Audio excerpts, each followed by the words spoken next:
Assalamualaikum warahmatullahi wabarakatuh dan salam sejahtera bersama saya Cikgu Su dalam channel Zaratul Zarul.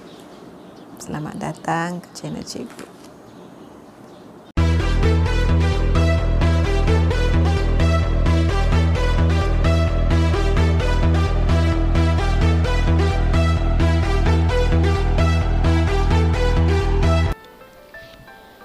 Assalamualaikum dan salam sejahtera.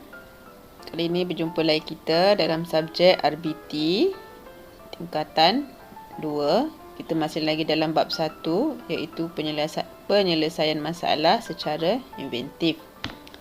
Okay, hari ini cikgu mau masuk pada tajuk 1.3.2 iaitu mencadangkan pemilihan prinsip inventif.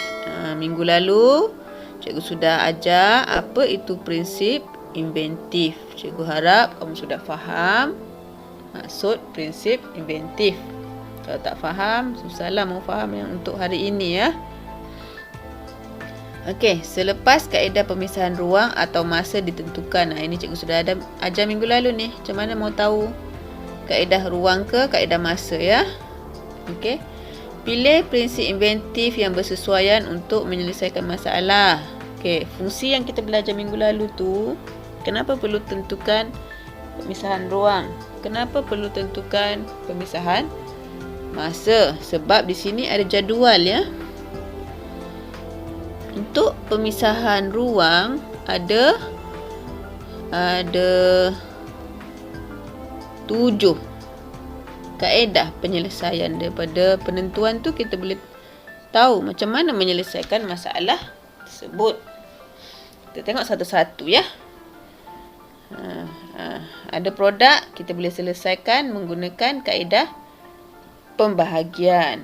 Apa tu pembahagian? Ini dalam bahasa Inggeris lah, segmentation. Okey, apa konsep pembahagian? Okey, kalau kita gunakan kaedah pembahagian, kita membahagikan objek tersebut kepada bahagian yang kecil.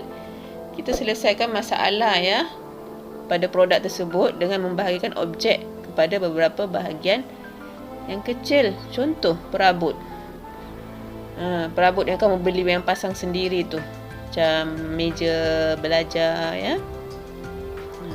Jadi macam mana untuk memudahkan barang tu dibawa ya, untuk disimpan ya, dia dalam bentuk yang terpisah-pisah. Jadi kalau kamu beli, kamu kena cantum sendirilah. Okey, yang kedua, menjadikan objek mudah dileraikan, meningkatkan darjah kebolehbahagian, perubahan ke peringkat lebih kecil.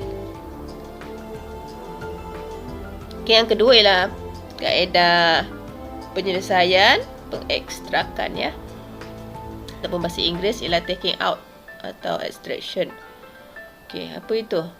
Memisahkan atau mengeluarkan bahagian yang mendatangkan gangguan. Contoh ada bahagian yang terganggu oleh fungsinya ya, jadi kita keluarkan dia ya. Tengok contohnya, pemisahan unit penghawa dingin di dalam dan di luar bangunan. Kalau kamu tengok, kalau pasang aircon, ada satu bahagian yang kipasnya tu di luar bangunan. Jadi apa fungsi dia? Untuk mengurangkan bunyi bising lah ya, dan haba dapat diasingkan. Okey, seterusnya ialah kualiti setempat. Apa itu kualiti setempat? Iaitu mengubah struktur objek dan pengaruh luaran daripada seragam menjadi tidak seragam. Asalnya peta seragam, lepas tu kamu ubah menjadi tidak seragam. Menjadikan setiap bahagian objek memenuhi fungsi berbeza. Contoh, bekas menyimpan makanan. Kalau dulu-dulu bekasnya peta je, bekas makanan kan. Sekarang kalau kamu tengok di kedai RM2 tu, ada yang begini, ada yang macam-macam lah. Ada yang begini saja ya, bekas tapau tu ya, banyak kan. Itu contohlah. Dia guna kaedah kualiti setempat. Seterusnya ialah kaedah penyarangan. Apa tu penyarangan? Meletakkan atau memasukkan satu objek ke dalam objek yang sama tapi berlainan saiz. Contoh antena radio. Atau contoh yang paling senang yang kamu punya yang tripod. Tahu tripod untuk letak handphone tu? Kan kita boleh kasi pendek dia, kasi masukkan dia. Ya? Ataupun payung.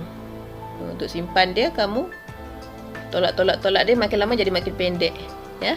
Itu meletakkan atau memasukkan satu objek ke dalam satu objek yang sama tapi berlainan saiz. Okey, yang seterusnya ialah filem nipis dan cangkerang boleh lentur. Apa tu cangkerang boleh lentur? Tengok ya. Membalut, melapik atau membungkus objek menggunakan lapisan filem nipis dan cangkerang boleh lentur. Contoh, pelindung cahaya cermin kereta.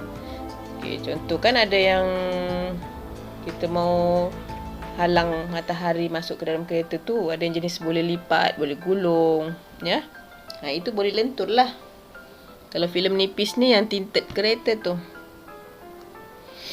Okey, yang keenam ialah pengantara. Apa tu pengantara?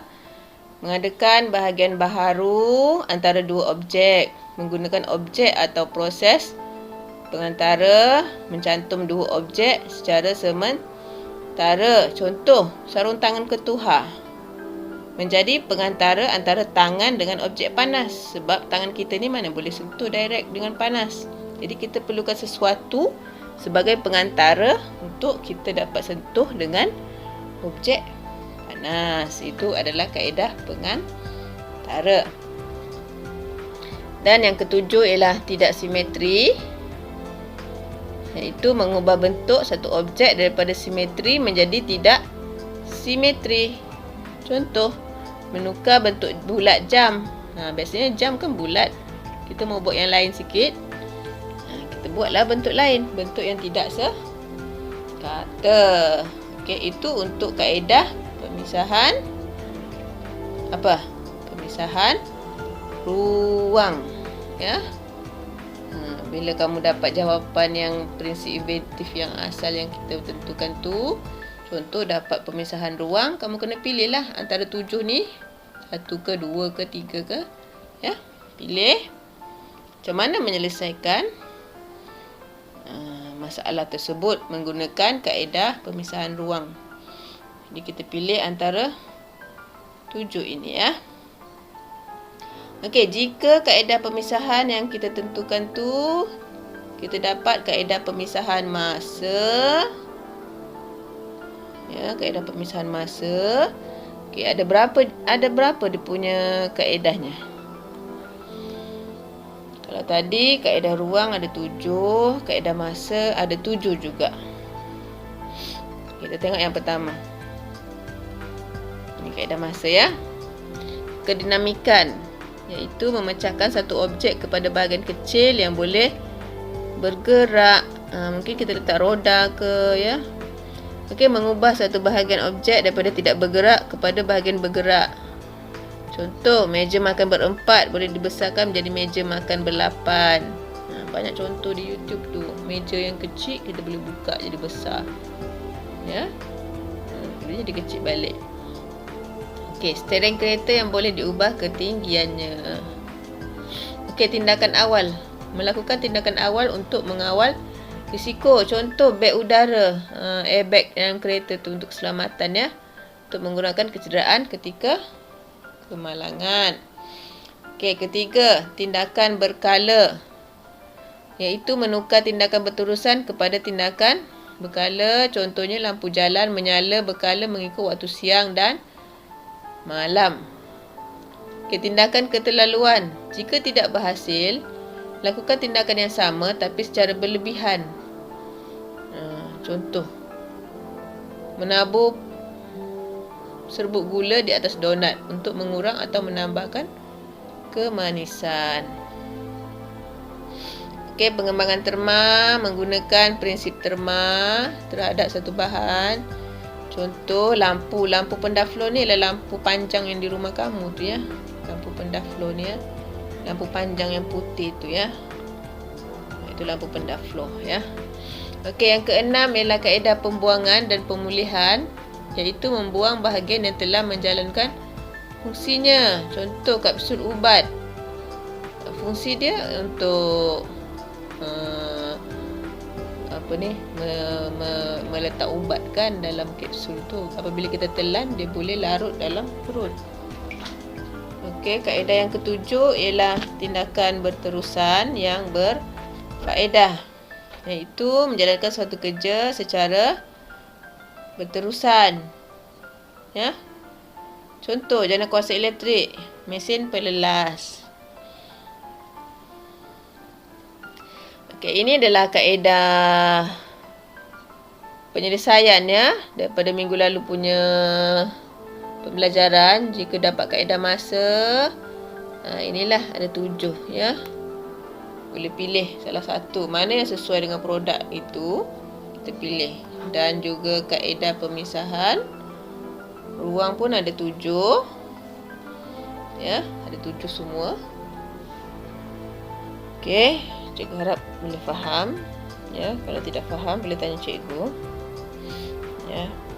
Okey, sekian dulu. Assalamualaikum dan salam sejahtera.